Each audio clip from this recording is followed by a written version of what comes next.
이 경우 상대방의 니즈를 파악하는 가장 확실한 방법은 안녕하세요, 심리상담사 차승일입니다. 이번 영상에서는 이별을 통보하는 상대가 자주 하는 말 중 하나인 지금은 연애할 때가 아닌 것 같다는 말 속에 숨겨진 상대의 속마음에 관해 얘기해볼게요. 물론 같은 말이라도 상황에 따라 그 안에 담긴 의미는 조금씩 다를 수 있기에 총 3가지 가능성 측면에서 설명해드릴게요. 먼저 첫 번째는 연애 시작 전 예상했던 모습과 너무나 다른 여러분을 마주했기 때문일 수 있어요. 특히 연애 기간이 짧았을 경우라면 여기에 해당할 확률이 높습니다. 연애 시작 전 썸의 단계 혹은 알아가는 과정에서 상대는 여러분에게 분명 호감을 느꼈을 겁니다. 그때까지는요. 그런데 막상 연애를 시작해보니 기대했던 모습과 전혀 다른 여러분의 모습에 실망하게 된 거죠. 예를 들어 처음엔 배려심이 깊다고 보였던 부분이 시간이 지날수록 소극적이고 우유부단하다고 느껴졌을 수도 있고, 듬직하다고 생각했던 부분이 점점 고집이 세고 융통성이 없다고 느껴졌을 수도 있죠. 그 외에도 경제력이나 속궁합 등 이유는 여러 가지가 있겠지만 어쨌든 여러분이 상대의 니즈를 충족시키지 못했을 때 상대는 연애할 때가 아닌 것 같다는 핑계를 대며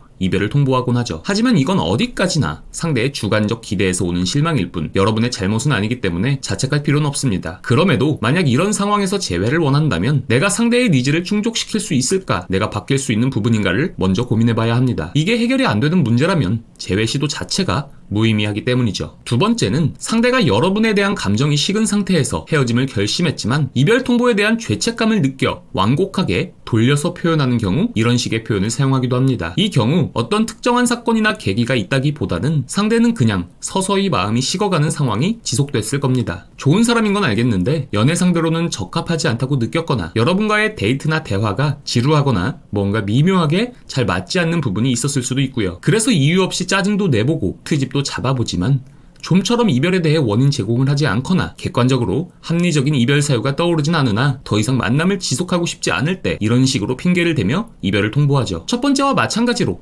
통보를 받는 입장에서는 딱히 잘못한 부분이 없기 때문에 이 경우 이별을 받아들이기는 쉽지 않아요. 그래서 매달려 보기도 하지만 상대는 이미 마음을 굳게 닫은 상황일 겁니다. 마지막 3번째는 앞에 2가지 경우와는 다르게 상대가 진짜로 힘든 상황에 직면해 있지만 여러분이 위로나 의지가 되지 않고 오히려 짐이나 부담으로 느껴질 경우입니다. 이 경우 엄밀히 말하면 지금은 연애할 때가 아닌 것 같다는 상대의 이 말에는 너라는 주어가 생략되어 있는 겁니다. 상대가 진짜 하고 싶은 말은 지금 너랑은 연애할 때가 아닌 것 같아인 셈이죠. 만약 상대가 외부적인 요인으로 힘든 상황에 부딪혀 있을 때 여러분이 든든한 지원군 역할을 해냈다면 오히려 두 사람의 관계는 깊어졌겠지만, 상대가 느끼기에 내가 지금 이렇게 힘든 상황인데 나를 이해해주는 것 같지도 않고 의지가 되지도 않으며 오히려 여러분의 눈치까지 봐야 하는 상황이라면 더 이상 이 관계를 지속하기가 힘들다고 판단해 이별을 결심하게 되는 겁니다. 물론 이 역시 누구의 잘못이라고 단정 짓기는 어렵습니다. 보통은 소통의 오류나 부재일 확률이 높죠. 오늘 말씀드린 3가지 가능성에는 공통점이 하나 있는데요. 여러분이 상대의 니즈를 충족시키지 못했다는 겁니다. 물론 앞서 말한 것처럼 여러분의 문제는 아닐 수 있어요. 하지만 재회를 바라는 입장이라면 이 부분을 주목해야 합니다. 상대가 여러분을 바라보는 시선에서 여러분을 평가하자면 이유가 뭐든 간에 여러분은 상대를 만족시키지 못하거나